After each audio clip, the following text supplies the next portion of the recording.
What's up, everybody, and welcome to another episode of the Keno Trice Show. Today in the studio, I got the hilarious Ben Palmer in the house. What's up, Ben? Hey, how's it going? Tell us where you from. Where you originally from? I'm from Ohio originally. Every part of Ohio, almost. Cleveland and Akron area mainly, though. Cleveland and Akron? Yeah. It's real cold up there. Yeah, it's freezing all the time. Do you enjoy Atlanta's cold, or? I don't enjoy any cold, actually. I wish it was warm all the time. I would like a month of cold and snow, and then the rest be just warm weather. Well, if you could choose, why not just not have any snow? Because snow's fun. It's nice. It's nice to look at. And then especially if it snows too much and you don't have to go to work or school, that's good. Snowgate, was that last year? Yeah, last year. That was fun. Like, I enjoyed that. I had been here for 3 years and I hadn't seen any snow since then, or before then.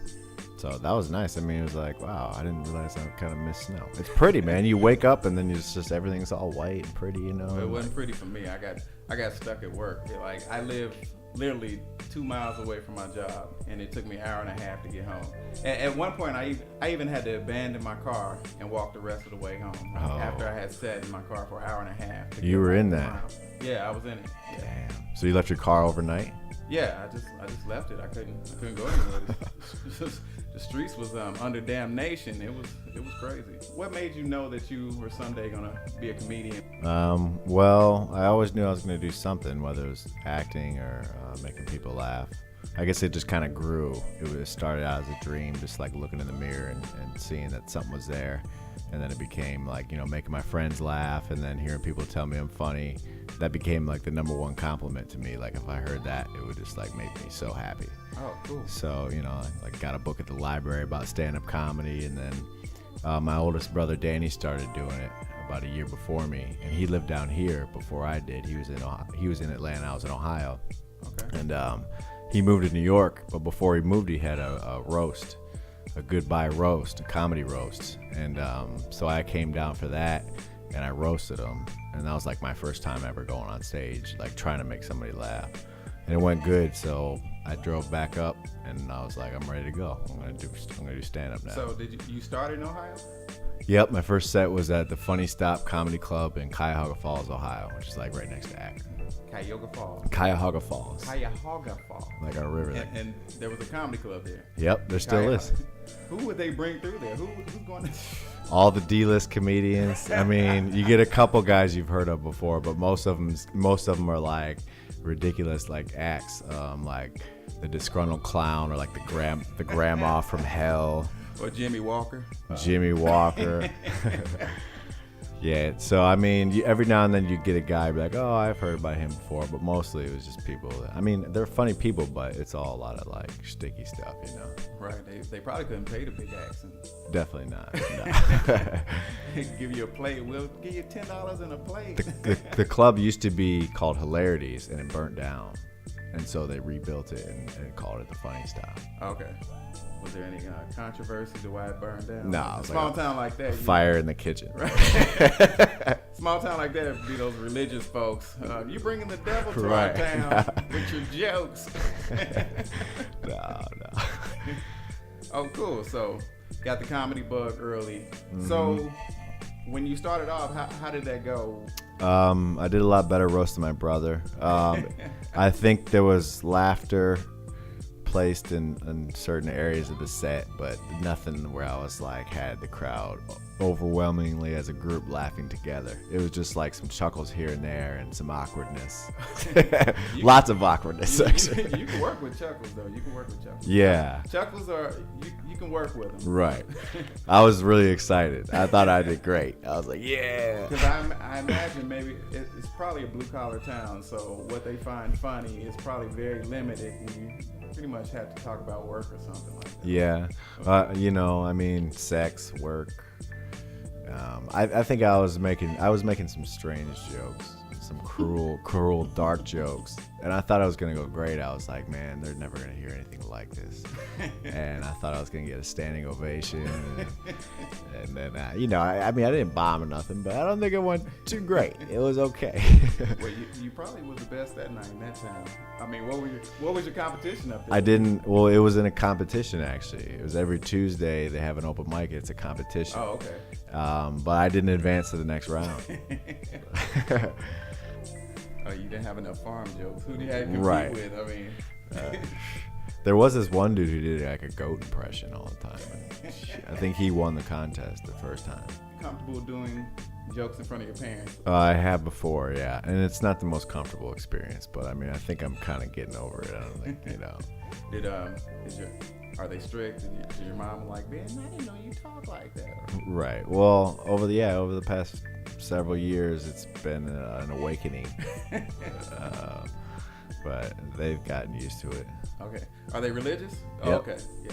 I would say they've loosened up over the years, but the upbringing was definitely religious. I mean, I used to go to Bible study every Friday and church every Sunday, and maybe like a year, or no, it was like around the same time where I was still actually going to Bible study and doing that stuff when I started comedy, and then I just went further away from Bible study. Well, I'm a statistic too. Vacation Bible School dropout. Okay. You know, I'm ashamed to talk about it. Yeah. I'm a statistic. There it is. How did you end up in Atlanta? Were you tearing up the scene in Ohio and was like, man, I got to go to a bigger market, and came to Atlanta, or you was like, I got to get out of Yeah, I mean, Ohio? I think I was doing pretty good. I mean, everyone knew who I was, and everyone respected me. Yeah, I mean, it was that, and then my sister lives here, and she has children, and my mother and father were going to move down too, so Okay. and I was like, well, I'm tired of this weather, you know, a bigger market would be nice, and then on top of that, family. Yeah, Atlanta must be the place to be. We're just gonna go to Atlanta and start a new family, everything. But you come to Atlanta. How did your first six months to a year go in Atlanta? Was it weird? Did you have to reprogram your comedy, or? I wouldn't say reprogram, but it was different. Yeah, and there was definitely certain jokes that didn't work that worked in Ohio. And it was harder. I mean, I didn't have as many friends, you know. I wasn't with my buddies anymore, going out doing shows with them. Right. There's more people on each show. There's not just like four of us. It's like how it would go with our open mics, you know. Oh, wow. Sometimes you just have like, oh, okay, it's the three of us tonight, cool, you know. But yeah, there's like, you know, a lot more shows that are like 15 to 20 comics on the show. Yeah. So that was getting used to. And then, yeah, more competition, just more people, and it's harder it's like going from a private school of 100 people to a public school of like 1,000, you know. Oh yeah, true. Kind of like that. Because the open mic scene here is ridiculous. Like, you have to sign up weeks in advance just go on an open mic at a coffee shop. Like, Right. It's crazy. Right. There's more money and more shows here. There's more people that watch stand up here. That was a big difference I noticed. Just like nicer places. I'm like, wow, we don't have this in Cleveland. Like, you'd have to go to downtown to see something like this, Right. you know. And pretty much every night, like, I see you out at every open mic. If I just at the last minute decide to go on open mic in South Georgia, Ben's in there, I'm like, damn. or people would tell me, oh, Ben just left, he went up first. Like, damn it. He is the comedy Santa Claus in Atlanta. He's everywhere in one night. Yeah, I mean, I guess I'm addicted to it, and I feel like if I don't try my best at it, then when it's all said and done, I'm gonna have a lot of guilt, you know. Right. Because I don't know, I feel like I haven't ever done anything great in life. I've just done okay at some things and gotten by, and I failed at a number of things. So I'd like to have something where it's like, yeah, he was great at that, and I think the only way to be great at it is if you work your ass off, you know. So Yeah, because you'll go to some of the rooms that I won't even step foot in. When I see Ben there, I'll be like, okay, I got a support system here. If he come, I guess I'm okay. Yeah. And I get nervous too, especially when I go around old churchy black folks. That scares the hell out of me. it is scary because they can be very judgmental and Very judgmental. man, just so awkward silence and. But you know what? I'm getting better at doing those. Those used to be my least favorite too. I'm like the hardest. I'm like, well, what do I say? Everything's gonna offend them, and then they don't get my references, you know. But I'm learning. I'm getting better. I did a set at a church on Friday, and I did good. And I didn't like make anybody uncomfortable. There was no like awkward silence. Like they had a good time with me. I was clean the whole time. I was like, yes. Was that hard to be clean? You're not really dirty, but it's some of your material, some of your topics Right. might push the limit. Yeah, it's offensive. People get offended. Yeah. It's not like necessarily dirty, but it's like, oh, that's messed up, you know. How much time do you have to do? 15 minutes. Oh, 50. It wasn't bad. Yeah. It wasn't bad. I made it. No, that's what I'm saying. That 15 minutes is makeable, especially if you play with the crowd. I'm sure you did. Yeah. So, yeah. Definitely. Oh, if you just 15. I haven't done a church crowd yet. I've done churchy audiences, but I haven't done a church crowd yet. Actually, I was recently pulled off stage by a pastor in the middle of my set. But I made a few jokes about Al Sharpton. He didn't appreciate it. Maybe Al's his homeboy. I don't know. Did he come up on the stage while you were Yes, performing? he came. I'm looking to the right, get a tap on my left shoulder. He's like, Pastor, gonna have to stop you now. He didn't like me talking about Al Sharpton. He was hating. Maybe he just like didn't like it. You were doing so well. Maybe he thought it was gonna go into a bad direction. Maybe he's gonna expose me tonight. No, I don't know what his deal was. But I wasn't cursing. I wasn't being offensive because I realized it was a churchy crowd. Yeah. Because it was like a birthday party and everybody was praying the whole night when they came up to speak. I don't know what Pastor's problem was. You've been in the comedy game here in Atlanta for about 3 years now. Yeah. How do you feel your progress is going? Do you feel like you're where you're supposed to be, or?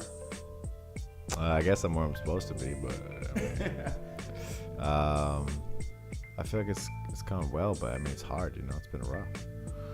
It's been really fun, but when you're like in the thick of things, it feels rough, Right. Because you want to be somewhere you're not all the time. I always want to do more and have more, So, I mean, I've done some stuff and made plenty of people laugh. So there's no complaints, but I always want to do better. You probably have a whole team of people that's in your corner, so you never want to let them down. So that's what keeps me going. Right. Any shows you've done that you're real proud of, or? I've opened for Ricky Smiley, Maria Bamford, Donnell Rawlings. Okay. Rich Voss. He's on the Opie and Anthony show. Okay. From time to time. Yeah, I know about that. Ricky Smiley was the most recent one. He is a monster. He hosts his own shows and does like an hour and 15 minutes on every one. So, how did that go? Because his crowd is kind of churchy. Definitely. Older black churchies. Mm-hmm. It was hard the first one or two, maybe three. I was getting my laughs, but there were some awkward, quiet points. Nothing like that ruined anything. But I could tell. After you do it so much, you start to hear things differently. Right. You're like, okay, that's not working. I got to get rid of that. The silence you hear, like when people are quiet, they aren't just quiet because. Like they're quiet because they want to tell you something. Like there's a difference between just quiet and then like a quiet where like we're making sure not to make a move or muscle or laugh because we don't want him to think that we like that, So then you learn like, oh, that's like a closed quiet. Like you hear that like the oxygen being sucked away. Like it's just so you can literally read their faces like and that need too. To get rid of that joke. Yeah, people's faces too. I mean, I try not to focus too much on that because like sometimes you can be killing and then there's always like one or two people you'll see their faces looking at you like. And do you do it all the time? What? Every time you get on stage, you're always looking for those people because it No. happens sporadically for me. Yeah, it's random. I think it's more about how I feel about myself. If I'm like not sure, then I'll see those faces. Right. But I don't care. I couldn't tell you who was there. Yeah, that does make sense. Because sometimes I get that. Sometimes I flat out just don't care. I'm telling my jokes whether you like it or not. Right. And you're so deep in your head and your imagination that you don't see anybody's faces. You're just like going at it. Especially, that's why I like stage lights. Stage lights, you don't have to look at people. I don't feel the obligation to look at you. I can't see. I can't see anyway. Definitely. I kind of wish I could just put glasses on, like Mitch Hedberg used to do. Just like not see anybody, just listen, Go on stage with your Ray Charles on. Yeah. That'd be cool. You should try it. They would probably just laugh. Probably. But I mean, I don't know. Maybe.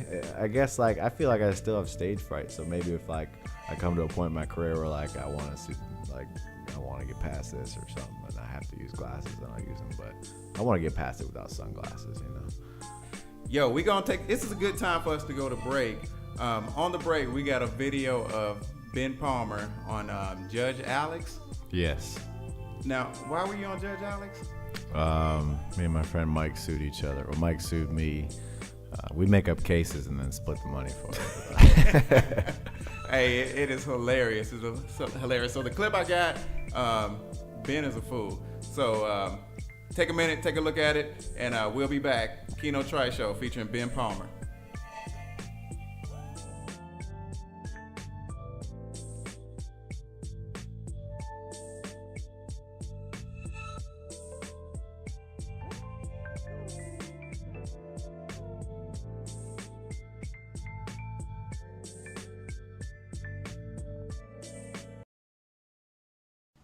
I called, nothing. Finally emailed him. He emailed me, said, oh, sorry, I forgot. The event got moved to tomorrow. So we moved the meeting to the next night, still no show. And from that point, it was like he fell off the face of the earth. And Well, I kept why were trying you to returning call. his calls? I just didn't think it was important at the time.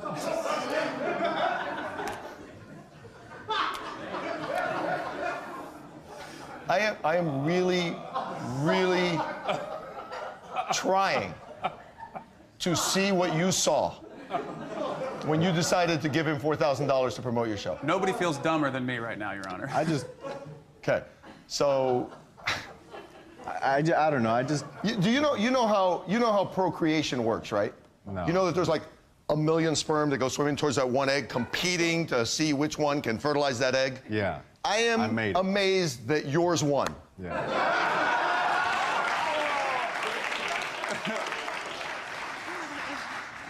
I did my best, man.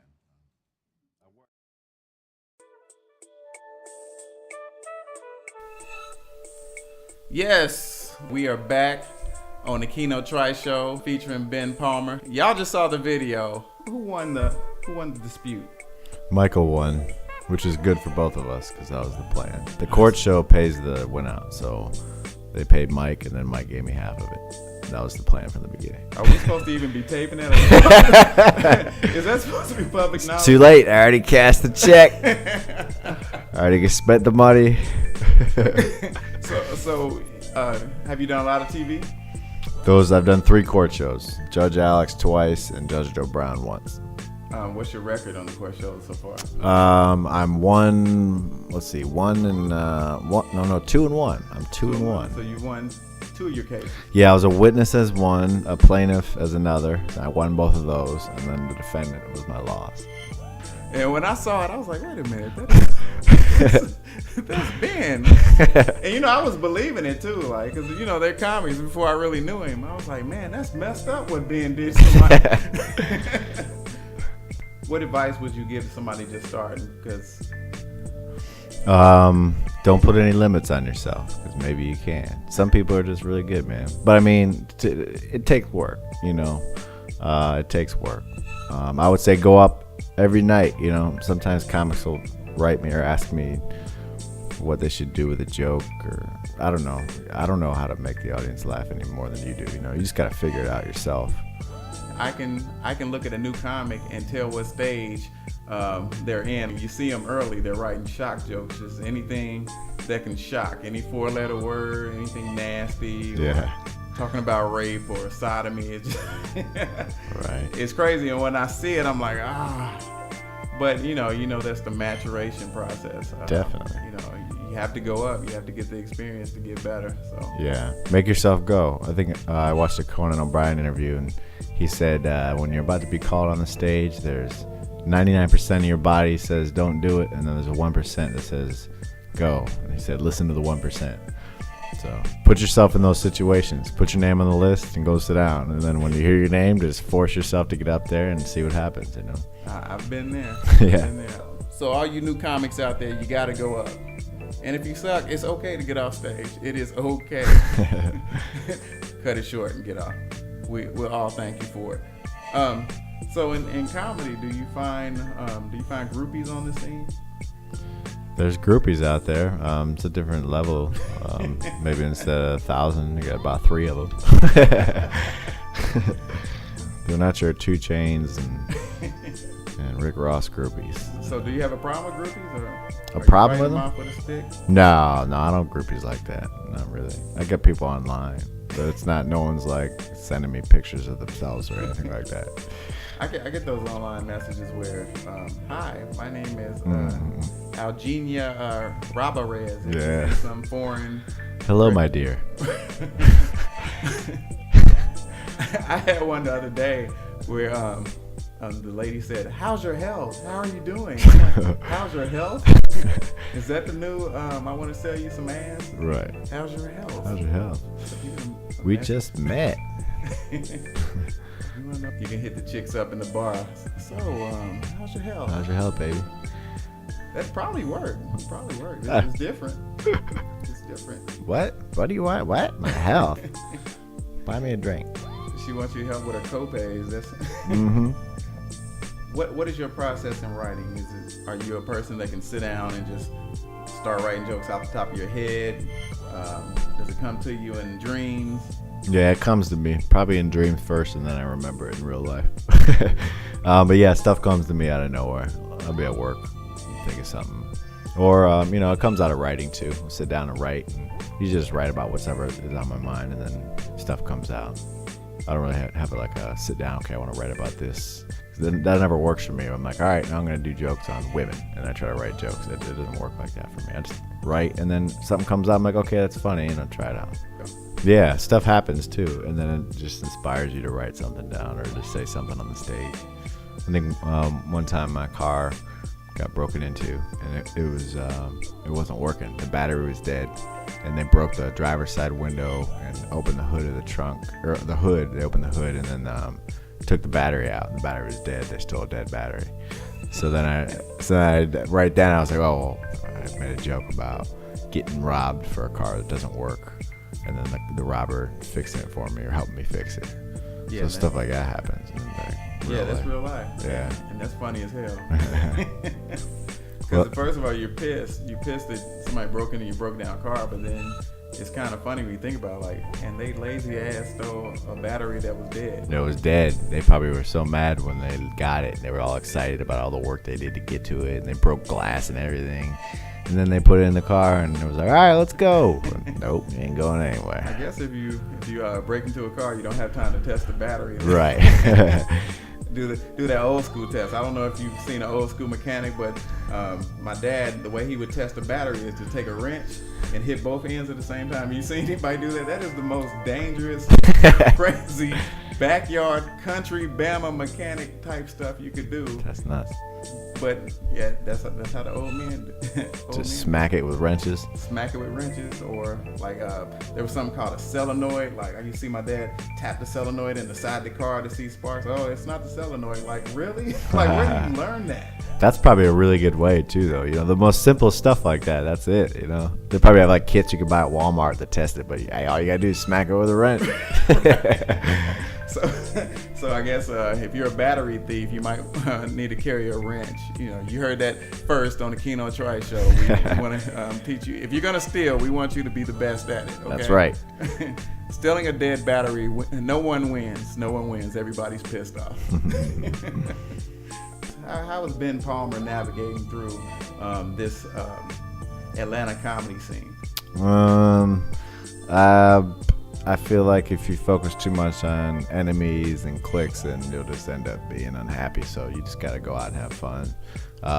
It's what you make it, If you treat people nice with respect and like try to be their friend, there you go. But yeah, I mean, it's more competitive, than a small town like Cleveland and Akron. So then, you feel like it's harder, but it's not. People are nice, and I think generally people want to see you succeed. Now you run a room on Peachtree on Monday nights. The Hole in the Wall. It's one of the roughest rooms I've been in. Like you've given me the mic, almost like I walked in and Ben passed me the mic like like we was on a track team, like he was passing baton. Like I'm like, what the hell? I just came to say what's up to people, and he's like, here you go, get on stage. Like it is rough. Right. And I went up and nobody was listening. But everybody at the bar was heckling. They didn't want to hear jokes, but they started heckling, just yelling out. And the place promotes drinking. Right. So you'll earn your stripes there. You'll earn your stripes. I remember that. I was like, hey, you ready to go next? You're like, I just got here. And I thought he had a list. I thought it was like a predetermined list. So he just Yeah, go to the hole in the wall. You want to get your comedy muscle stretched? Go to the hole in the wall because nobody will listen. You'd be better off staying at home and telling your jokes in the mirror. But Yeah, it's one of those. no, but it's cool. It's cool because when you do find the right joke to throw at them, it can be a good crowd. Yeah, it could be fun. Sometimes you got people there that sit and listen, even if it's a handful. Or nights you'll just have people that come just to get wasted, and then you have to battle. It's like it becomes a battle of comedy versus alcoholism. Like, is this a bar or is this a comedy show? Yeah, the comedy show doesn't always win, but we fight. And I'm surprised that the bar even still allows it. Like, what's the point? Because I think that most of the people come in here just to drink. Right. I don't. As long as the comedy show's been going on, do you have any regulars? Yeah, well, we used to have a lot more regulars. We have regular comedians that come now. We did have a phase where we had regulars coming in, and it was doing well. And then, Monday Night Football hit us. Oh, We get hit by the hurricane, Monday Night Football. But I mean, the bar's like, hey, as long as people walk by and see that there's people in here and something going on a Monday night, you guys are good because we want to draw people in and they need something going on. Otherwise, we wouldn't have anybody. Yeah. So all the comedians show up and then it looks like something's happening in there, Ben does his thing. So if you in Atlanta, I mean, he's at any open mic, any show going on in the city, just show up. He'll pop up. You got any other hobbies? Are you like a equestrian or something like I play fantasy football. fantasy football? I'm in the championship first round right now, so I play that. That's my girlfriend hates it because I just stare at it and watch football. What's So up? you're a stats guy. Like you can spit off stats. So if I asked you like, okay, so what's Tony Romo's average QB rating? You can tell me that right now. No, I don't know QB ratings because that's not necessarily fantasy. Fantasy, I could tell you Romo's ranking. He's probably like number 7 or number 8 maybe. And that's overall players, overall. No, in quarterbacks. Oh, quarterback. Yeah, Romo's okay. He's not bad, but I mean, he doesn't go out and kill it every night. He's in the middle of the pack but he's like upper echelon, middle of the pack. So what kind of leagues you play in? Like, I play in a standard ESPN league. It's all comedians too. What's the grand prize? Nothing. Pride. That's it. Free. It's all free. That's some love right there. Yeah. Oh man, I spent way too much time on fantasy football this year. It's so fun, man. Playing for money next year. This is only my second year playing. I played last year. I was like, well, free league's good. I'm not about to lose my money because I don't know how to play, And then this year I had it down. Like I figured it out a little. I was smarter about it this year, so I thought Man, I cannot get into fantasy football. I think it's dangerous because if I end up liking it, I'll probably spend way too much time. That's why I won't buy a PS. If you like football, yeah, you'll like fantasy football. Yeah, I don't want to do it. That's what, I said the same thing, man, because I didn't want to get like Steelers players and Ravens players and have to root against the Browns or like have to root for any player I don't like. right. That's all gone now. I don't have any Browns players. I got 2 Steelers players. Like I'm supposed to hate the Steelers. But shit, you get tired of watching. Like for me, the Browns lose every year. Like I want to do something more fun than watch the Browns lose and spend my 4 hours of my Sunday being miserable every year. Mr. Manziel has not been doing great. No, he got hurt today, didn't he? Yeah, I think so. It's over for Johnny Football. Johnny Football, man. Sorry, he made his money in college, so he'll be okay. You're right. He's a buzz. He made all the money he needed to make. Because I heard he trademarked that name, Johnny Football. Did he? Yeah, I think it's trademarked. Makes sense. Oh man. And he's got the money sign. That's He probably got got to the be money trades. sign, yep. He's all business, man. He played the Browns. The Browns were like, oh, he's good. He sucks. He didn't do shit. Whatever. Well, he had the college hype. That's all it takes. Yeah. In a college career, you can transcend to millions in the league. You're right. And maybe that might be why he's not so good because he just doesn't care anymore. He didn't seem like he did. They said he was doing blow in the off season, like in the bathroom, rolling up That dollars. does not surprise me. He's probably hanging with Justin Bieber too. He looks like one of those guys. He probably is. They're probably boys. Is there anything that Ben is passionate about these days? Anything like, are you? I enjoy finishing a day of work and doing open mic or a show and then hanging out with my girlfriend and making dinner. That's what I enjoy. That's your passion? That sounds like marriage, man. So when's the That's I'm not. Sometime in the future. Not worried about that now. So where do you see yourself in 5 years? 5 years, man. I want to be. I want to have my own show on Comedy Central and Adult Swim, and I want to be selling out theaters and clubs and arenas, and I want to be there, man. I want to change the game. I want to change the way people look at social media. I want to change the rules. I want to be a rebel, but I want to be funny, man. I want to be a household name.